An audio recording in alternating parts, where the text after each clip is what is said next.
ఈ నివేదికలో స్పష్టంగా చెప్పారు. రాష్ట్ర తలసరి ఆదాయం 2014లో 10వ స్థానంలో ఉంది భారతదేశంలో మన రాష్ట్రం. రాష్ట్రం ఏర్పడ్డ నాడు తెలంగాణను మాకు కాంగ్రెస్ అప్పచెప్పినాడు. ఆనాడు 10వ స్థానంలో తలసరి ఆదాయంలో ఉన్న మన తెలంగాణ ఈ నివేదిక ప్రకారం ఇవాళ నంబర్ 1 స్థానంలో ఉంది. మేము ఇచ్చిపోయినాడు 2022-23లో వీళ్ళకి అప్పచెప్పిపోయినాడు. నంబర్ 1 స్థానంలో ఉంది అని చెప్పి ఇదే నివేదిక చాలా స్పష్టంగా కుండబద్దలు కొట్టింది. నంబర్ 1. నంబర్ 2, ఇదే నివేదికలో ఇంకో మాట ఏం చెప్పారంటే ఆనాడు 2014-15లో దేశ సగటు 86,000 ఉంటే తలసరి ఆదాయం. ఆనాడు మాకు అప్పచెప్పినాడు కాంగ్రెసు మన తలసరి ఆదాయం 1,24,000. కానీ ఈరోజు ఎంత పెరిగింది అనడానికి కూడా ఇదిగో ఇక్కడ ఇదే నివేదికలో కుండబద్దలు కొట్టారు.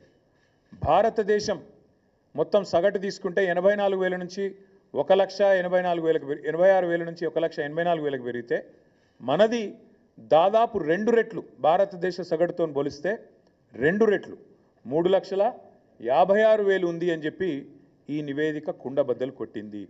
అంటే రాష్ట్ర సంపద ఎట్లా పెరిగింది, కేసీఆర్ నాయకత్వంలో దశాబ్ద కాలంగా తెలంగాణ ఎట్లా పురోగమించింది, ఎట్లా దేశానికి ఆదర్శంగా మారింది అనేది ఇదే మాట. తెలంగాణ దివాలా తీసింది అని దివాలా కోరు మాటలు మాట్లాడిన సన్నాసుల నోర్లు మూపించే విధంగా ఈ నివేదిక వాస్తవాలను బయటపెట్టింది. ఇది మరొకటి. ఇదే తెలంగాణ స్టాటిస్టికల్ అబ్స్ట్రాక్ట్లో చాలా స్పష్టంగా రాష్ట్ర సంపద ఎట్లా పెరిగింది చెబుతూ తలసరి ఆదాయం మాత్రమే కాదు, జీడిపిలో భారతదేశానికి కాంట్రిబ్యూటర్గా అంటే దేశాన్ని సాదుతున్న రాష్ట్రాల్లో, దేశానికి బువ్వబెడుతున్న రాష్ట్రాల్లో తెలంగాణ ఎట్లా ఒక పురోగమనశీల రాష్ట్రంగా, ప్రగతిశీల రాష్ట్రంగా, ఒక మంచిగా దేశాన్ని ముందుకు నడుపుతూ మంచి ఆలోచనలతో కులం మతం పేరుతో పిచ్చి పంచాయతీలు పెట్టుకోకుండా అందరికీ మేలు చేస్తూ ఎట్లా సంపద సృష్టించింది కూడా ఇదే నివేదిక ఆవిష్కరించింది.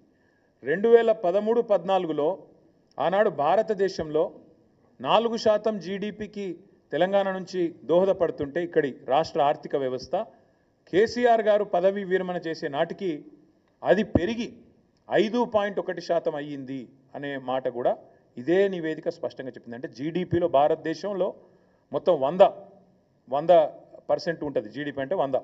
ఆ 100లో 5.1% మన తెలంగాణ నుంచి వస్తుంది. కానీ ఇక్కడ ఇంపార్టెంట్ పాయింట్ ఏంటంటే తెలంగాణ జనాభా భారతదేశంలో 2.8, కానీ మనం ఈ దేశానికి అందజేస్తున్నది జీడిపిలో సంపద సృష్టిస్తున్నది 5.1.